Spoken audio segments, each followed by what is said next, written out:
you listening?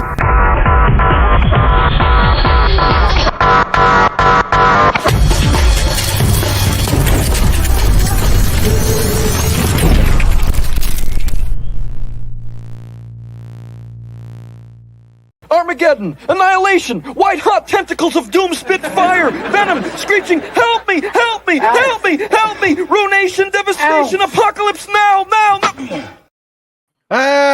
I kill me. Welcome to Super Fast Tortoise. Hello, how is everybody doing? How are you doing today? I'm doing pretty good. How you doing today, Tortoise? Doing pretty good. Got set up, ready to get fired on this pretty fun episode today. We hopefully will have a couple people joining us as we go on and continue. One of the people trying to join us is having a couple technical issues, trying to get in on the action. It is Thursday. Whoa. It's the day before Friday. What up? Yep. James Willis. Whoa. Good morning. Mrs. Morning, Billy. James. Whoa. You're all in trouble. Captain Waffles lurking right now. Might get on later. Oh boy. He's lurking. Oh no. Let's see what the action is today. Oh man. Let's see. How are you doing? You're having fun. You said you have company coming over tomorrow, so you won't be able to jump in. Yeah. Yeah. I got some out of town company coming in tomorrow, so I won't be able to. So I'll miss this podcast tomorrow. Dag it. Yeah. Hey, TCG dude. Clear the throat. That's right. How are you doing, TCG dude?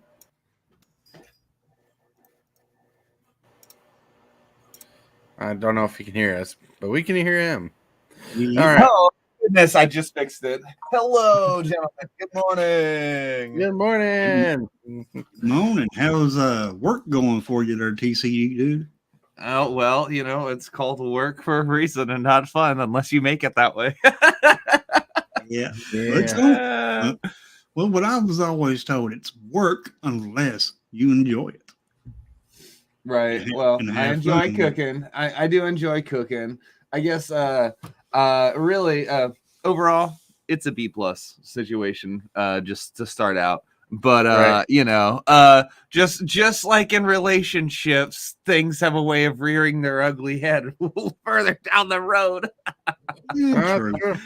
No, it's all good, man. I'm definitely not gonna have negative vibes about it because work is work, is money, and dude, 2024 has so much in store for us magic wise that having some extra funds for the cardboard. Oh yeah, good place to be.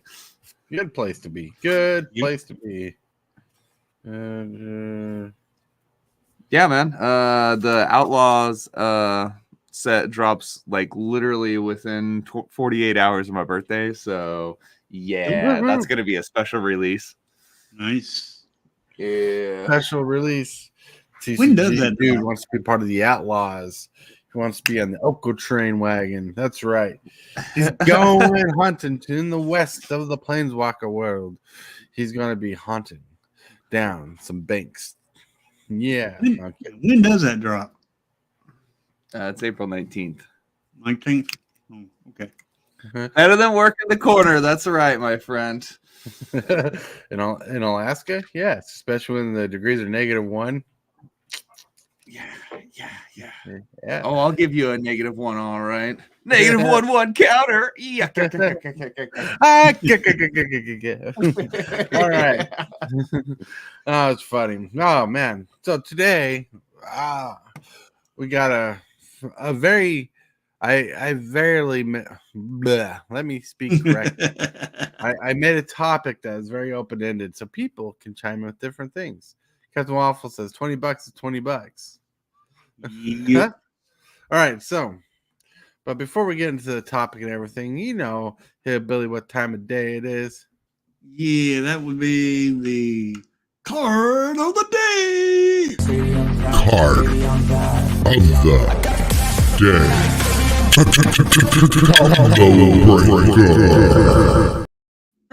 Boom. There you go. Bellfire Liege. This Cool. card is nuts in Commander. This card is pretty good. Like people used to play this card a bit in Modern a long time ago. It's a little clunky, but Commander's really made this shine, especially in Boros decks, to give it some Spitfire and hell. Oh, you want to read this card, Hillbilly? Yeah, this kind of reminds me of another card that we have in standard right now.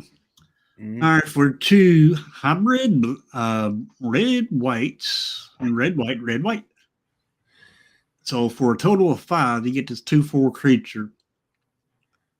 Balefire Liege, Spirit Horror. Mm-hmm. Of the red creatures you control get +1/+1. Of the white creatures you control also get +1/+1. Where you cast a red spell, Balefire Liege deals 3 damage to target player or planeswalker. Whenever you cast a white spell, you gain 3 life. This kind of reminds me of a little bit about that one Boros card that they have in standard right now. Every time you play a creature, you ping your opponent for 1. Oh yeah. Are you talking about the War Leader's enchantment? Yeah, that's it. All right. This creature's cool because if you cast a spell that's both red and white, you gain 3 life and you deal 3 damage. That's pretty much a lightning healer. Yeah. When TCG, Lightning helix on a stick. right? TCG can relate because every time someone casts a red or white spell, he gets mad and deals 3 damage to something. That's right. Yeah, I feel like I stub 3 toes every time somebody casts a red spell on me. No, actually, this is really awesome, man. If I wish it was Pioneer legal. Unfortunately, it's not. It was printed in one of those Lorywin blocks. I can't remember the exact set right now, but yeah, recently reprinted in Double Masters 2022 as pictured here. But definitely an all-star in Commander. But I personally want to make a janky Modern deck with it. Yeah, it's just got so much power. So much power. Oh no, we lost the turtle. Yeah, we can take over. We can now take we're gonna over rip now. up the cardboard and just pick a new card of the day. Oh yeah. All right, there you go. Hag blanket. Oh no, my mic was having issues. It just told me my mic was disconnected for some reason. And so I had to recycle the page. All right. So that was the picture of the day or card of the day. Pretty fun card. Back from Morningtide, I believe. Loved it. We need more of it. Here we go. I am so lacking today. So for the pictures of the day, we got this one. Boop. It's Thursday. Yes, weekend it is not. Yeah, for some people, the weekends are nuts. But if you're gonna read Yoda, you gotta do it in Yoda's voice. So it's Thursday, yes. Weekend it is not. There you go. There you go. Lucasfilms, hire this dude to play Yoda. Hey, there we go. If my main gig doesn't work out, I'll do voice acting. Right. Apparently, one of my leads in at work did voice acting before this job. So Nice. I straight up was like, hey man, on the off chance that I need some voice acting work, can I holler at you? And he's like, yeah, man. Yeah. So excited about that. Well, yeah, that's pretty cool. Yeah, That's good to get into because there are some iconic voice actors who just started off as needing a job and just hit the world just right. Like Peter Collins, dude, we wouldn't have a good Optimus Prime if it wasn't for him. Yeah. The next picture of the day. Boop. I would like to inform you that it is Thursday, my guys. That's right. That's right. And it reminds me of the incredible Mr. Limpets. If you don't know what that is, it's an old movie about a guy who turns into a fish and helps the military. Wow, what a plot. Guys, I have the best movie plot ever. Right? No, It stars Don Knotts. Yep. Okay. Yeah. I'm sure it had a couple yucks out of it, yeah. Yeah. A couple yucks. I mean, it was a movie of its time. I mean, this movie was made like what? when they were putting cartoons in real movies was a thing. Like the whole fish scenario was a cartoon. It was like in the 1950s, 1960s. This came out, maybe 70s. I mean, it's an old movie by today's standards. Oh yeah, yeah, it's old. Oh, back in them Looney Tunes times. Right? You know what's crazy? No, I'm just playing. You know what's crazy? YouTube's been out long enough that old YouTubers are starting to get biopics on YouTube about it, like their life on YouTube, how it went, where they're going, or how they're doing now. Isn't that crazy that YouTube's been out that long? Like we remember when YouTube was brand new and fresh. Now it's been long enough that people have lifespans on YouTube. Oh yeah, man, it's crazy. The career YouTubers, the ability for YouTubers to capture the life of others, you know, a la biopics, you know, documentaries, whatever. Yeah, man, it's almost like going to the library and being like, what subject do I want to learn about? And then you type it into YouTube search and somebody's made a video about it. And if they haven't, well, that's your niche, bud. Right? 1964 is when the movie came out. Someone was asking him about the movie. Dang, that's older than that movie's older than me. Yep. There's a link to the IMDb if you want to look it up. Incredible Mr. Limpets. All right. Now let's actually touch on the topic of the day. Let's actually get to the topic. All right. So I made a broad topic term today, and I have some side notes. I actually didn't put a monologue in today. I put in some side notes, so maybe I keep on track. What would help WOTC now? Right? Is like the topic, the title of the show. But I want to think of things creatively as much as possible.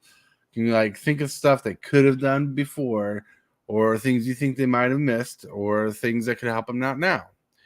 Like for an example, if I can get to private chat, one of the first things I've listed is like one thing that could help like WOTC right now is like reducing the variations of cards a little. Because one of the biggest problems I think they have is card familiarity is lacking. You know, like too many variants for gameplay. Like back in the day, when I was a young boy and Pepperidge Farm was brand new, I remember in my main day, you could be playing at F&M, walking around the room between games, and you'll see someone play some cards, and they sling like a lightning helix, and you could tell by the visuals of that card that was a lightning helix. Like, oh, that game's getting pretty fire right now, and so you'd stop by and look at the cards. You wouldn't have to read the cards because your card knowledge is pretty good in your head, but like seeing the cards, recognizing the cards, let you adapt and see the game more clearly. Where now you get like 15 different variants of lightning helix, not that card in particular for reals, but you get like tons of variants of cards nowadays that you see a card and you're like, what's that card? What's it do? Why are they playing it? Oh, it's that card after you read it. You know, it's ridiculous. Like you cannot enjoy a game from a distance. I know it sounds weird, but you can't enjoy a game from a distance because the familiarity is lacking. So I think Wizards can improve by reducing variance a little more at the moment. Mm-hmm. Okay, I suppose.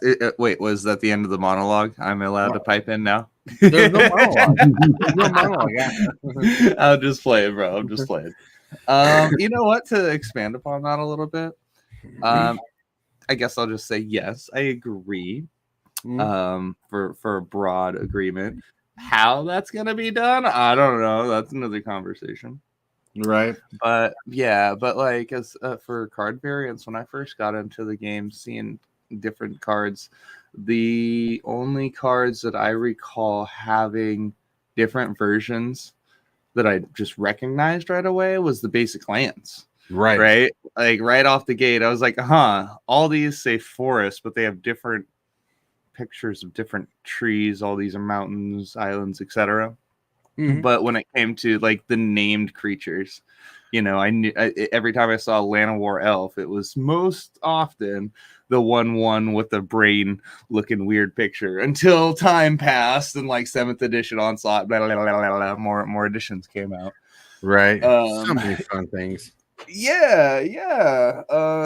So I don't know. And as far as like Magic and developing different artworks, what history would dictate, as far as I recall, is Homelands was one of the first sets to experiment with new arts. So I recall actually buying packs of Homelands at my LGS around 2005, 2006, because I had like 40 or 50 bucks lawn mowing money.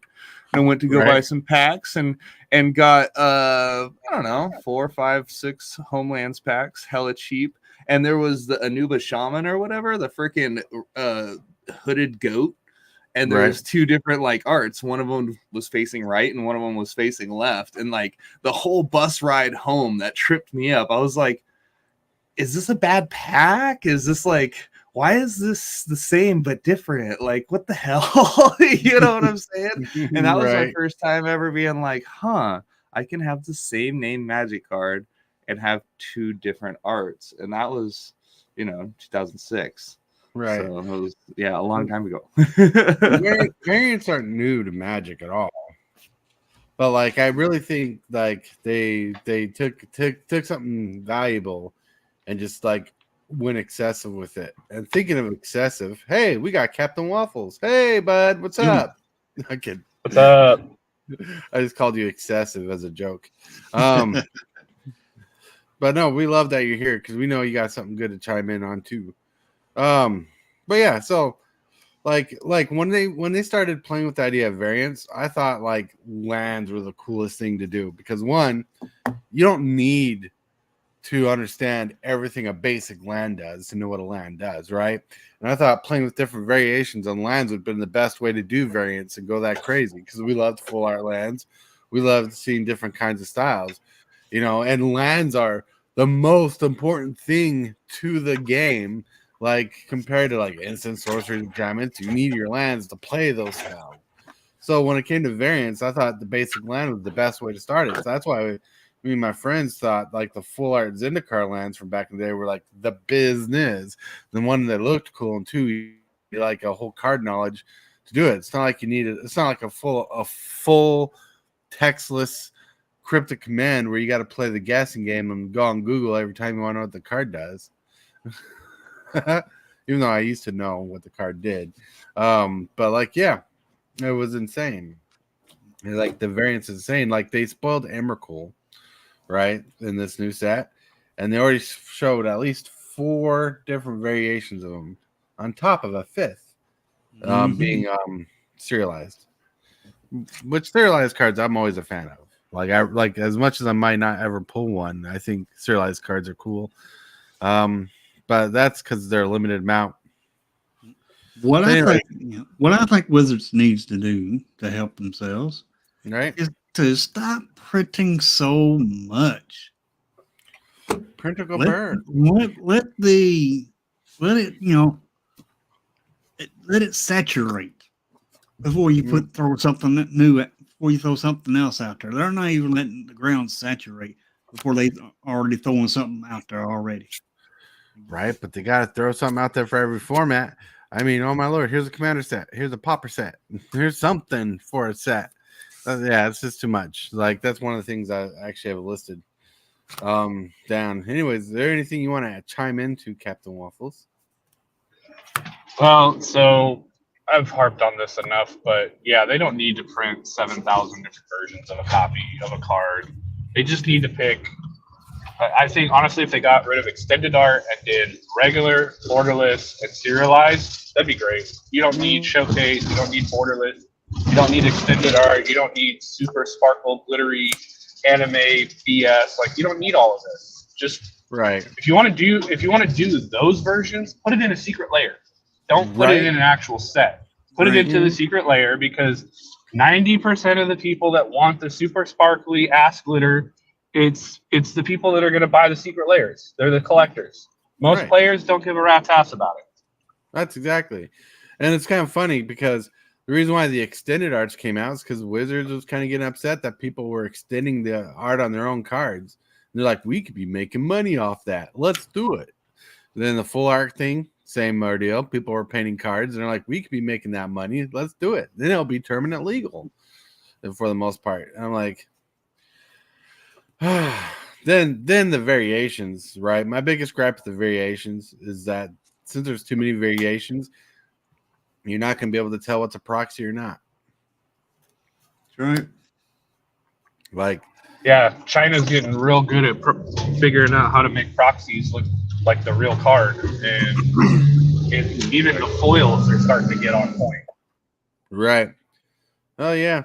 Foils are Well, starting to get on point. in a positive note on the proxy thing, I forget which show it was that Bob mentioned it. Maybe it was this one here or DJ's Roundtable.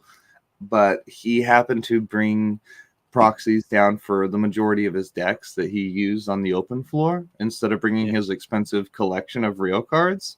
And honestly, I thought that was a brilliant idea. Now, obviously, there's going to be bads and goods to that, right? You wouldn't want to enter a sanctioned thing. You can only casual play, with that. Right. Well, but like a lot of us don't have problems with proxies in play and stuff, right? Especially when you got like cards worth lots of money. You want to run a proxy just to protect the value of the original card. Yep. What it's really hurting is when WOTC makes cards so proxyable. Like is that the fact that if people can proxy a card, they're not going to sell product because people can just print the cards or order the cards they want for cheaper on another site, another website, or do it themselves. That's the issue that I'm seeing. They can. So, I feel that the weight of that isn't heavy enough. Like the overlap of that isn't strong enough. You know what I'm saying? There's enough people that want real cardboard that probably won't actually. Go buy your Power 9 on Temu. Right? Like what I'm getting at is by so many variants and that becoming an issue, because I know the proxy world of people are growing and growing.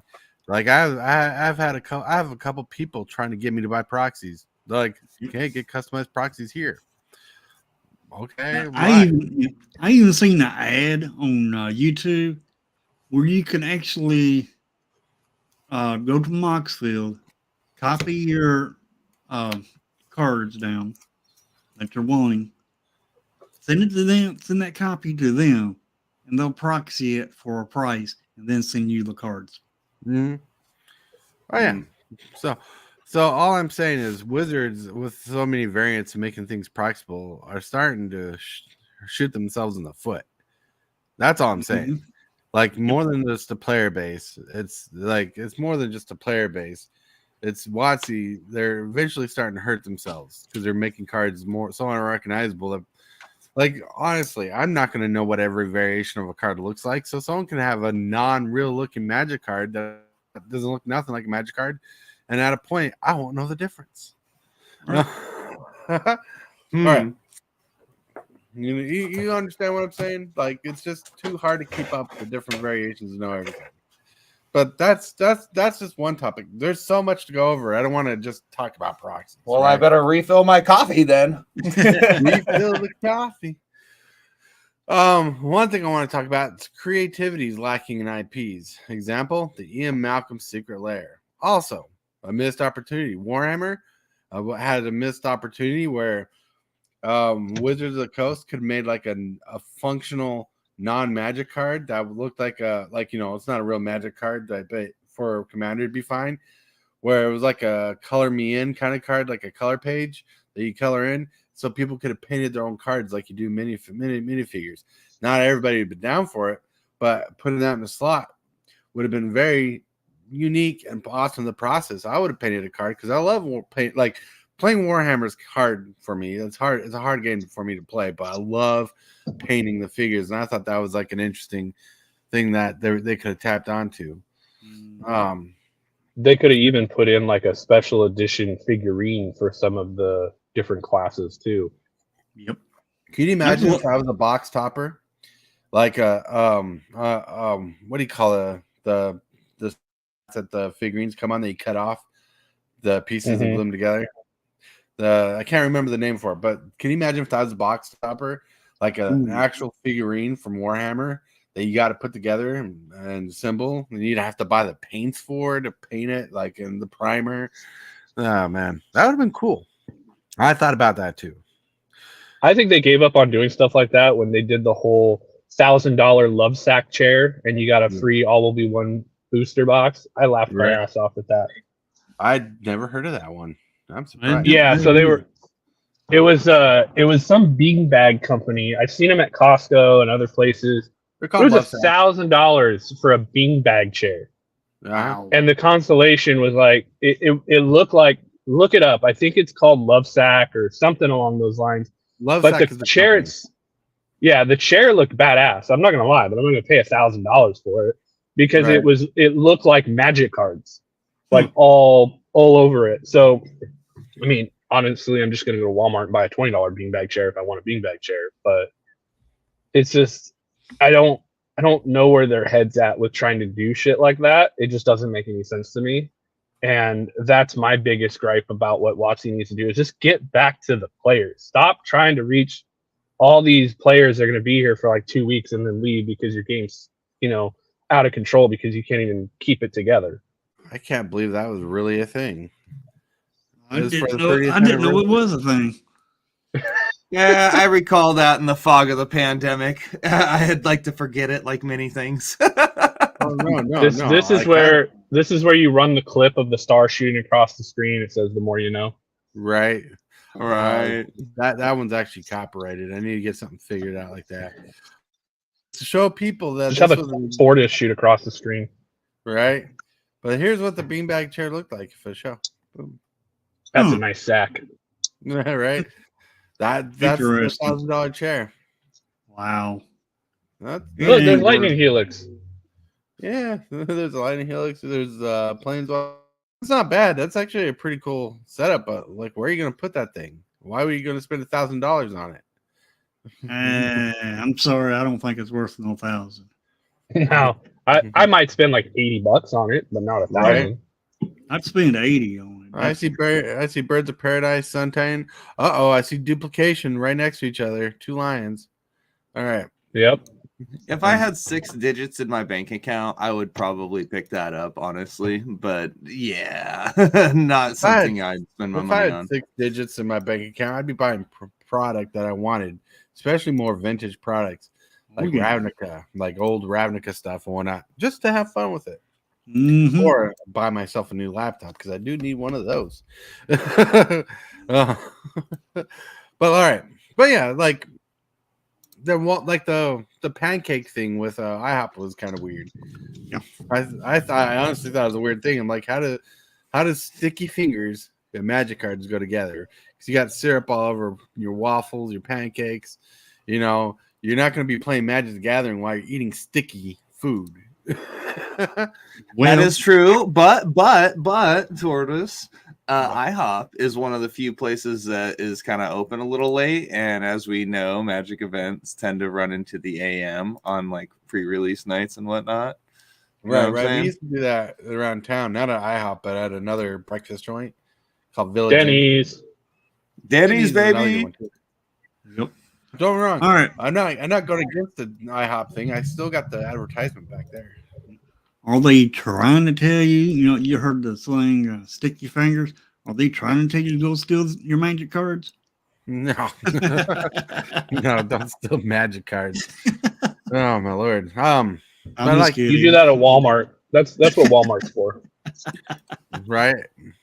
But like one thing like the whole color me card thing. I wish I would have jumped on. Like when it came to Warhammer, like I would love to see Warhammer's response to like if we did a Magic the Gathering product, what would it be? Here's some planeswalkers you can put together and paint.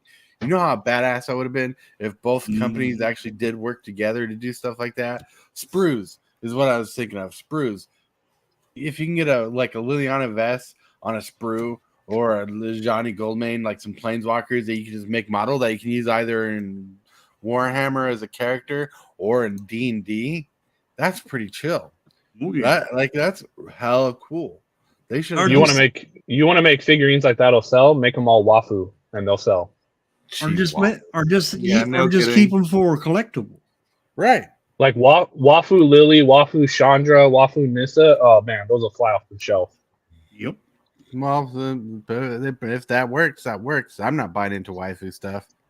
But still, but still, even if Do you they know did how many that- cars I see up here in Washington that are literally covered from head to toe, their cars with Wafu stickers? It's insane. I'm Wow. like, Oh, yeah. you must There's a be lot more than- single. Yeah. Oh, sorry. I was gonna say, bro, there's a lot more than Sasquatch in those woods, bro. Wafu Sasquatch. I just don't understand the waifu movement. Like, I know it's a big thing out there and whatnot, but to me, it's just Well, not Weiss is the big contributor to that in that market. So, I mean, the anime is very popular to begin with, and then when you Right. factor that in, like, I don't know how many Magic cards I've seen altered with the Wafu thing. So it's like, if they want to make a ton of money on a secret layer, do that one. I mean, you will. right. Well, yeah, if like they probably make bank if they did that. I just honestly don't want to see that on the table. But still, not a bad idea. Like business wise, for sure. Like if they did that, but I think honestly, Wizards of the Coast will be too subjective to it because it might offend someone. Oh yeah, God forbid we. Yep. Yep. All right. Sorry, So, I get mad about shit like that. Woke. whoa. No, you're right. You're right. Like even though Sorry, don't I was agree- too busy losing a hand of Modern Mill on Moto here. What's wokeness happening? What's going on? I'm just Oh, kidding. we were just talking about how Wizards of the Coast probably wouldn't make a waifu card because it might offend someone. Okay, And so you know what? I was actually gonna make that counterpoint. Like, not that I would personally be offended, because I, respect the women and their beautiful figure, and wouldn't mind a Lily on a waifu poster or something hanging on my walls. But yeah, I think there are some out there that would be like, maybe it's over sexualized or just not in good taste. So Right. I can see that. Yeah, no, I agree with that. It's just you can just go outside and breathe, and somebody gets fucking offended, and it's like, come on, like, Right. You sneeze. God, that got on me. Like But who no. Here. You want to know about sneezing? I had one time where somebody sneezed in public, and I said, "God bless you," and they looked at me and said, "I don't believe in God," and walked away. And I was like, "Okay, you don't have to get so mad. Like, what the hell? Like, I was being courteous to you sneezing. Like, what the hell?" Right. Some people just I don't identify as that religion. People just want to walk around with a stick in their butt. Just walk around with a stick in their butt.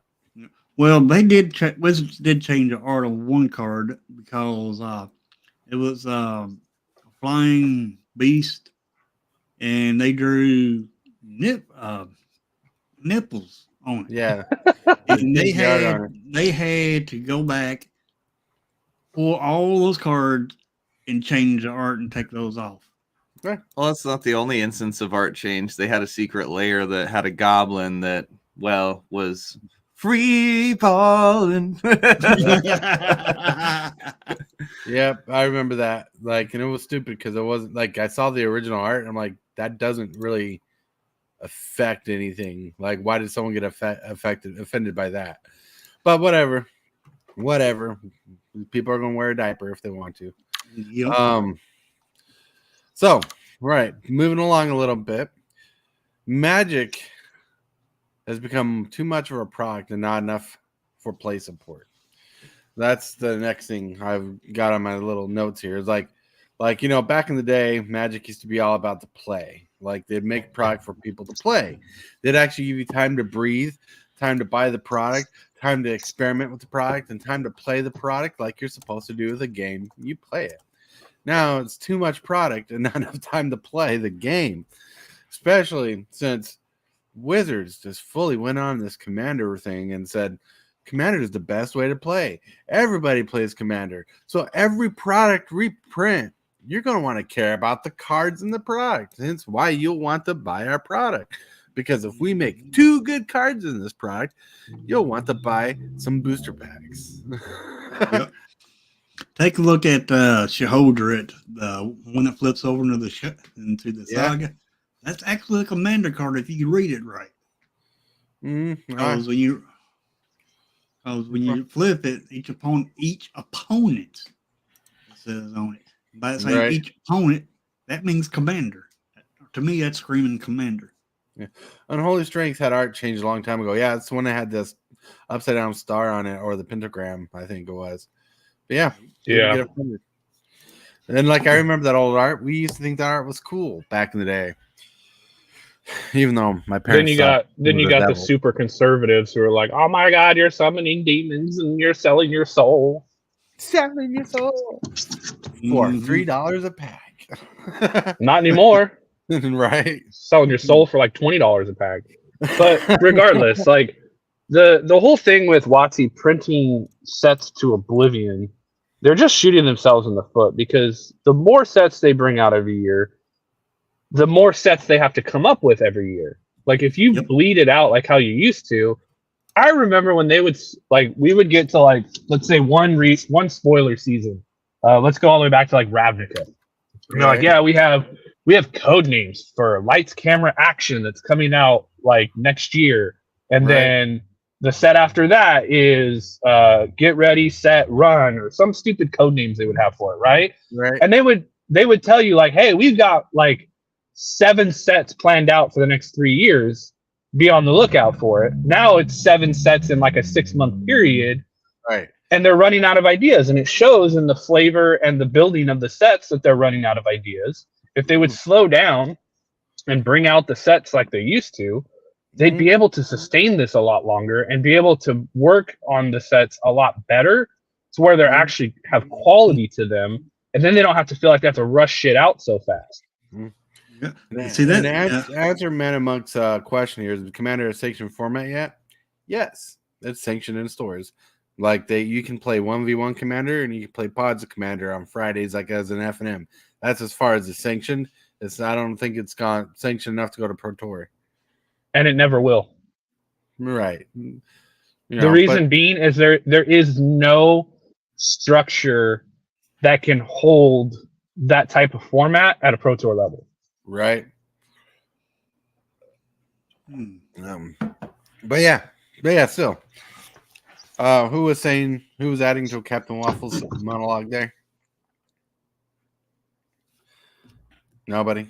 All right. Okay. That's cool. Oh goodness. No.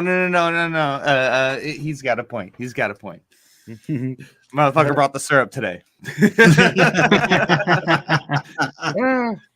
I almost didn't hop on. I'm feeling like shit this morning, but whatever. I'm sorry, bud. Sorry. That's fine. I'll get over it. So, like I said, Magic has become too much of a product more than a game. It's hard to keep up with the releases. That's what I wanted to add onto what you were saying. Back in the day, when Magic was more released, like every 3 months, there was like a new product coming out. I mean, there were supplemental products in between, but you had From the Vault, you had all kinds of little things thrown in there, but it wasn't like, oh, here's a $7,000 product line, right? But like, what also was nice is back in the day, we were pretty damn excited to get spoiler season. You know what I'm saying? Like, new sets coming out. Oh my god, can't wait to see the spoilers of this set. It's gonna be dope. It's gonna be awesome. Now it's like every day we just like, oh, this is a card in the new set coming up. Oh, that's interesting. That's cool. Maybe I'll buy that. Maybe I'll get that single. Or back in the day, dude, we couldn't wait to see that little 2-mana 0/1 Eldrazi that made a little 0/1 token that you can sacrifice for a colorless mana. What? That is insane. Oh, that's exciting. This common looks dope. I'm using terms that I use in real life. I'm sorry. Yeah, because spoiler season was like, hey, you got spoilers for one set. You woke up every morning refreshing MTG Salvation and Mythic Spoiler going, hey, what's the new cards? I want to see them. Now you're seeing sets that are going to come out like next year, and it's like, why? Yep. Right, but every set's based around it. That's right. I mean, Have a nice day, man, monk. They done spoiled 5 cards of the outlaw deck. Yeah. And that's too early for that right now. Oh, don't get me started on Outlaw. Like, Jesus Christ. The whole thing with Thoughtseize being reprinted again, and there's 700 variants of it with, oh, here's a wanted poster version, here's this, and here's that. Just stop, please. Just fucking stop. Like, Really? light everything on fire and start over, please. Right. They need to stop over. One thing that I know that Bob and I agree on is WOTC not only needs to slow down on the reprints, but they also need to start revealing their distribution numbers. Yep. How many of this set are they going to print? What are we looking at for print wise? Every other TCG tells you how much they're going to print, how much is going to be out in the wild. Why not WOTC? My biggest thing is bring back MSRP.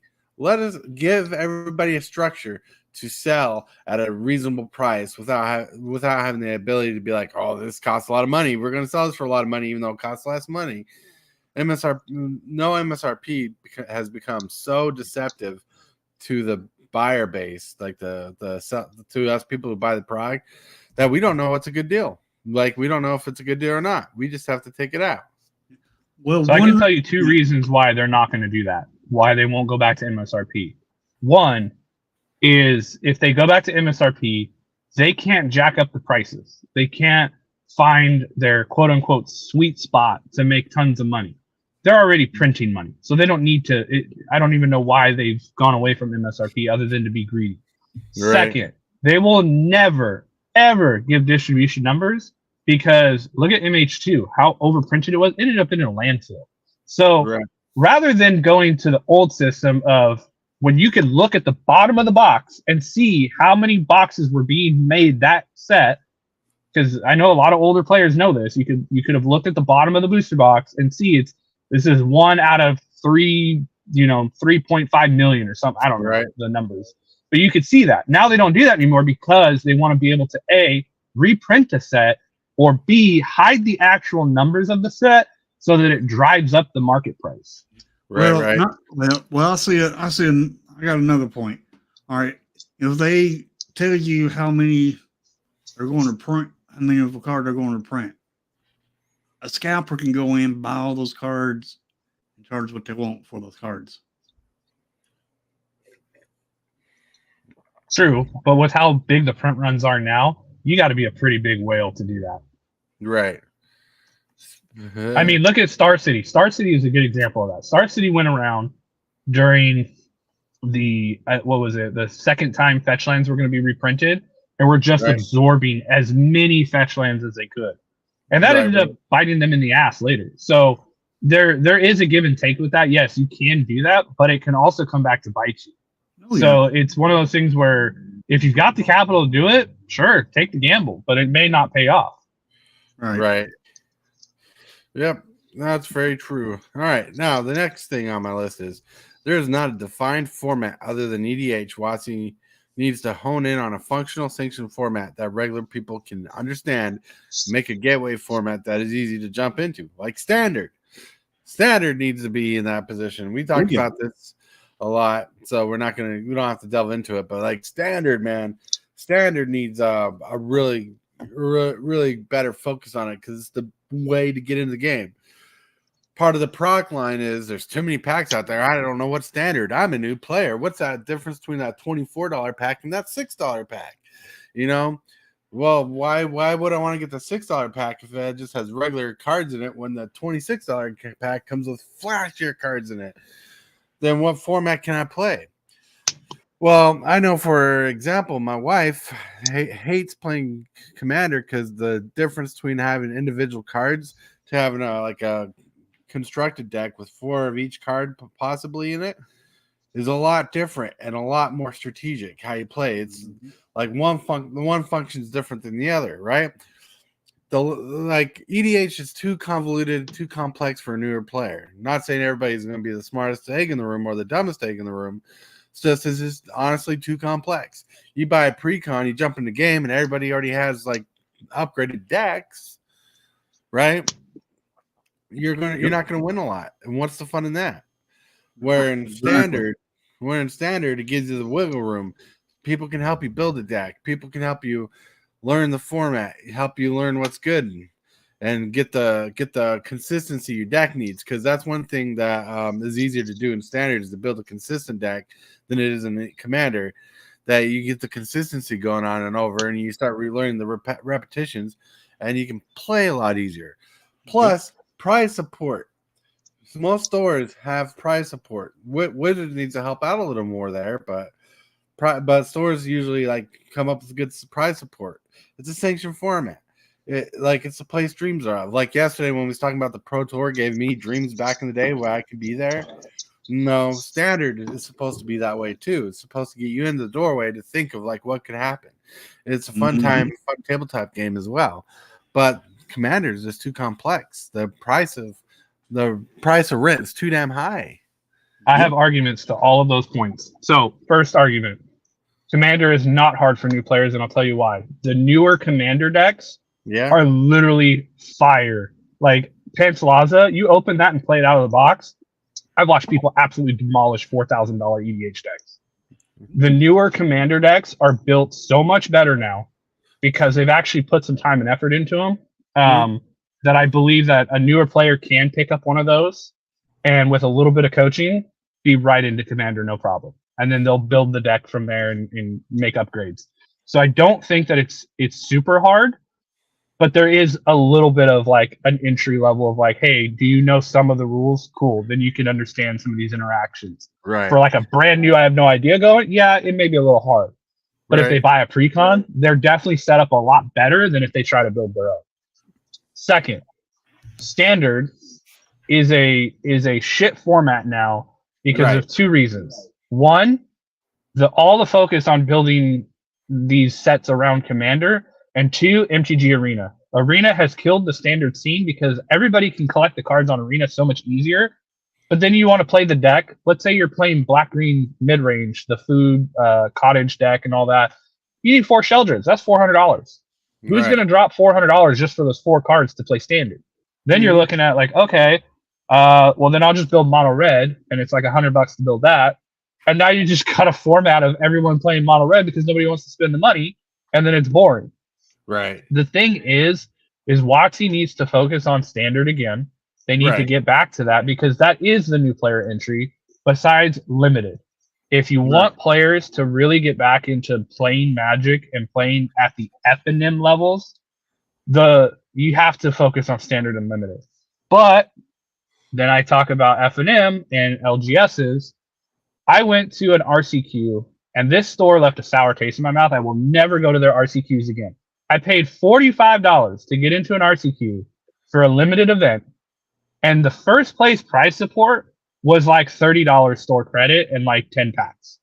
Wow. It was absolute trash prize support. And I agree that WOTC needs to help out with that. And that's where that comes in, because these stores are looking at like, I need to make money on this tournament rather than how can I get players to keep coming back to play tournaments? And they're over here gouging everybody of the prizes so that they can turn a profit. But that's the short game. Now you're pushing everybody away because nobody wants to come play your RCQ because you're just raping them. Pretty much. But I think you need to be careful with that word. Sorry. Yeah, that one just popped out. But the point is that's what the stores are doing. They're just taking advantage of these newer players that are coming in and be like, oh, I'll play this event. And then the guy wins first place. He's like, I got $20 store credit and a couple packs. Like that was right. That was terrible. No, it's true. And some stores are like that. There's this one store called Heebie Jeebies in Ogden, Utah that used to be there. And one time they had a PTQ kind of thing going on. My friend got in, and the prize support for first place was a big old binder full of Pokemon stickers. And second place was like 12 packs of booster packs. And my friend got first place, and he was handed the book, and he's like, "Did I lose? Did I lose?" Yes, you did. That was funny. All right, next on the deal. No, that was a good point, though. And no, your arguments were really against me, so that was interesting. But they were good points. We cover that. All right. So It's always nice to have balance. Right. And here's one thing I think is hurting the format. That was a dryer, everybody. Individualism is hurting Magic. And that sounds very harsh, but Wizards of the Coast is trying to make cards for every individual person out there.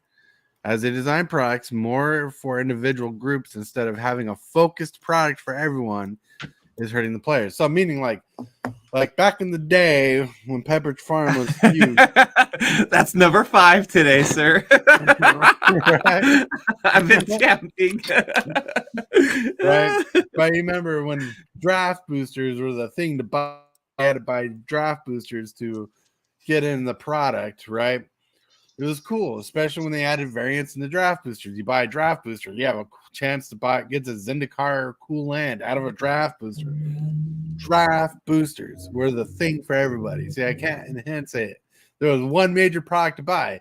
You had booster packs, you had little pre-con decks for like tabletop constructed sealed. But now we have no longer draft boosters. We have play boosters. We have collector boxes. We have little sample packs inside of decks. Man, then there's a lot of product out there, and they're trying to maybe they'll condense the SKUs down a little more, but you got too much of a variety of range, and they're being unfair with it, right? Like you buy a collector box, you're gonna get all the fancy shiny cards. Now, play boosters, you can get some of those shiny cards, but there are certain cards you can't get in a collector booster. And that I think that's segregating people and their tastes and the product. But also if someone can't afford one product, they're now not going to be able to get this card unless they buy the single online to have a chance to pull it, because only certain cards can be pulled in one product where you can't get in another product. When in the one product, sure, they should be harder to pull maybe that card in that box, but it should still have a chance to pull that card in the cheaper box. I don't know. Maybe I'm crazy, but I'm pretty sure someone has a point to go across. 1 second.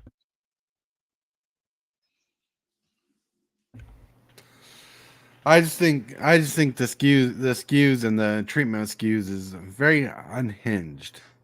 Yep. Yeah, I mean they need to just. I hate saying this over and over, but they need to go back to what worked. Fat packs worked. Oh, yeah. The little tournament style sealed. So when you used to play sealed, you didn't get packs. You got this little tournament pack that had all the cards in it. And rather than bring back the tournament pack, just bring back like a starter deck. You don't have to make 7 different starter decks every set. You can make like 1 starter deck or 2 starter decks that have standard legal cards. Like, let's say they make a black-blue deck or something. Throw like a Sheldred in it or something, so that these newer players can be like, oh, I'll pick up that deck and I'll start playing. Yeah, it's going to drive the price down of her, but who cares? I mean, no card, unless it's a reserve list card or something, should be in the hundreds of dollars for standard. Right, yeah. So if you bring back a deck box or a deck intro deck or whatever, like they used to do for like Pioneer and some of the other ones, bring back one of those per set.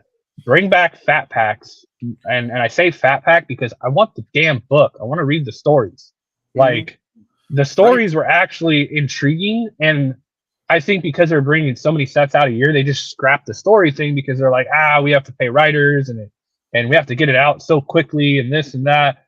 You actually got the books in your fat pack, and back then you didn't get 1 box, you got 2 boxes later on. I mean, once they got away from the like Dark Steel Kamigawa era, you got to like Ravnica, you got 2 of those boxes. An empty box and a box with the product in it. Yeah, you got 2 boxes, you got dividers, you got all kinds of cool stuff in there, stickers and stuff. And I get it, they want to cut costs, but at what cost are you cutting, like all of this stuff that people used to enjoy? Right. So if you go back to Fat Pack, one intro type deck, and your draft boosters and collector booster, that's it. That's all you need. And if you want to supplement a special thing throughout the year where you bring out a commander deck set, yes, that's fine. Do it as a standalone thing. Don't put it in every damn set that comes out. Right. And then like your mastered sets, we got those every 2 years. Do that again, because people were excited when Eternal Masters got spoiled or Masters 25 or any of those got spoiled. They're like, oh, that's cool.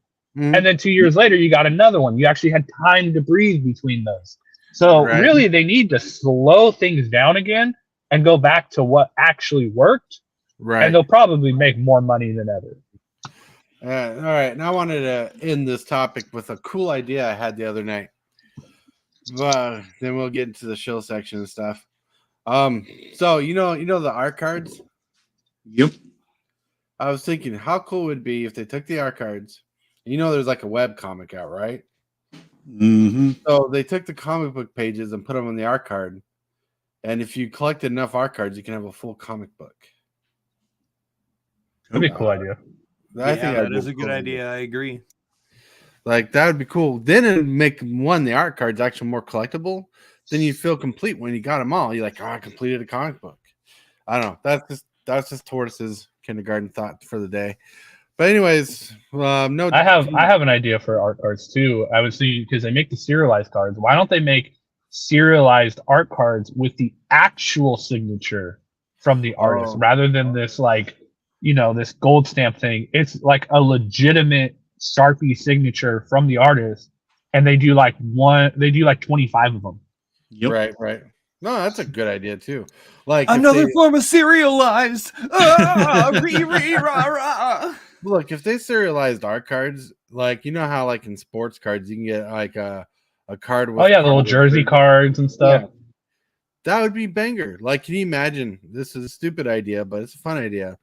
But like if you pulled an art card and the like someone used like a brush for like a real painting, they clip the bristles off and put them on the card as like this is the artist's bristle. Or they put their fingernails? No, not their fingernails. I'm just kidding. But something like that, or maybe on the art card, like have a picture on the back side of the artist saying like, "Here's the art." And flip around. Oh, there's the artist. Yeah. Yeah, and I guarantee you those art cards, because I went to MagicCon Vegas last year and I went to a majority of the artists, but the Richard Kane Ferguson line, oh my god, I waited like 2 hours in that line. But if you were to get, stuff like that and have them sign it on top of it being serialized or whatever, that would be super fun too. But even sometimes like when I was talking to some of the artists, they gave me a little backstory on like what inspired the art. So that'd be cool to have on there too. Like, where did you get your inspiration for this art or whatever? Like the Dusk Rose that Richard Kane Ferguson drew for what set was that? Double Masters. Mm-hmm. He was telling me that that's actually his daughter was laying out in the grass, and he used her as like a way to kind of fill in and do the outlining and everything for it. So that was cool. That's cool. And you know what also be a good idea to finish this off is what if they do conventions throughout the year, a couple times a year, right? What if they sprinkled in like 5 free tickets? That's just a number based off Willy Wonka. 5 free tickets to a convention in their fat packs. So if you buy a fat pack, you had a chance to get your payment into the convention, like the Black Lotus level, right? Nice. That'd be nuts. Yep. Like here's the way to support it if you can make it. Because like even if you can't make it, you could sell that ticket online. Here, anybody want to buy this ticket? I made my money back off my fat pack. Oh, I got a ticket. Oh, this is just like a 5-hour drive. Let's do it. That'd be cool. Exactly. Yeah. I mean, you was talking about pictures on the back of a card. Right. I mean, baseball. Mm-hmm. They can do it. Right. Why can't they do it with Magic cards? They could. That's why they got double-sided cards. It's just they could do better. That's all we're saying. Right. And with that, deck of the day is going to show, but we're going to play the clip. The deck of the day is brought to you by Redcubleather. High-quality leather deck boxes and merchandise. Customizable options are available. The link is in the description box below. I want to be the All right, now we're going to get to the shill section. Boom. Hi. Alrighty. Well, I have, let's see, 372 subs right now. And as soon as I get to 400, there'll be a giveaway. Woo. Giveaway. I'm still trying to struggle to get there. So let's get the struggle over with. Let's get there. Let's get there. And tomorrow, I have some company coming in from out of town. So I'll be able to do my morning stream, but I won't be able to be here tomorrow for this stream. Right. That hurt. Don't make me cry. So I'm gonna need the support of everybody to come in and help me during this time. All right, TCG dude. I know today's your day off, and you got to chill a little. You want to chill? Nothing too crazy content wise, but I definitely love talking to people and playing games with people. I'm all over on different genres, formats, Diablos, Tekken, Call of Duty, whatever. So just at me on Twitter, x.com, at TCG dude, if you want to game out with me. Thanks, y'all. All right. And Captain Waffles gets the shill. Yeah, just got a lot of content that I've been putting out, and probably won't do it for a couple days because I'm feeling under the weather. But definitely have episode 3 of Waffled coming out soon. And yep, that's pretty much it. 250. We're giving away a Shelter of the Apocalypse. Whoa! Did you get your mail in yet yesterday? Yeah, I did. All right. Well, because a lot of people did. Just I'm like my hopes was people would tell me they got their mail in because I packaged them like crazy.